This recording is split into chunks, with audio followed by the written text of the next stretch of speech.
Signboard দিয়ে জমি বিক্রির ব্যবসায় যুক্ত হয়েছে আমিন সিটিও। দাউদপুর ইউনিয়নের উর্বর ফসলি জমিতে সাইনবোর্ড দিয়ে শুরু করেছেন এই ব্যবসা।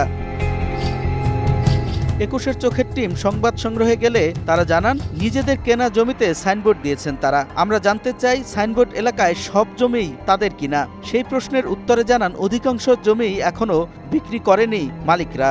যেগুলো সাইনবোর্ড দেওয়া হয়েছে এই জায়গাগুলো কেনা হয়ে গেছে ওইগুলো আর কিছু বায়না সূত্রে আছে।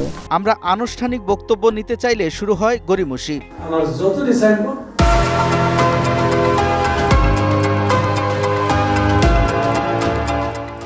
এর চেয়ে বেশি আমার জমি পুরো প্লট কিনা না শুধু সাইনবোর্ড পুরো প্লট কিনা পুরো প্লট ওই যে ফটো দেখতেছেন পুরো সাম্রাজ্য করে এটা মানে তাহলে মাঝে মানুষের জমি আছে। ভোলাবো ইউনিয়নের পূর্বাঞ্চল হোমল্যান্ড টাউনও চালায় কাঞ্চন পৌরসভার মেয়র রফিকুল ইসলামের ভাই সাইফুল ইসলাম। উনি তো দেশের বাইরে। যুগান্তর পত্রিকার রাসেল হচ্ছে এটা ডিরেক্টর। আর তাকে শেল্টার দিয়ে কোম্পানির পরিচালক পদ বাগিয়ে নিয়েছেন একটি জাতীয় দৈনিকের স্থানীয় প্রতিনিধি। এ বিষয়ে জানতে চাইলে প্রশ্ন এড়িয়ে ২১-এর চোখের টিমকে সুবিধা দেওয়ার অফার দেন ওই সাংবাদিক। সাইবুল বেরের লাগে একটু খেয়াল রাখেন। সাইবুল বেরের একটা হাউজিং আছে হোমল্যান্ড পূর্বাঞ্চল সিটি। দেশে নেই তো এই দেশে আইলে বলা আপনারা ফোন দিলে আল্লাহ সুযোগ করে আইন।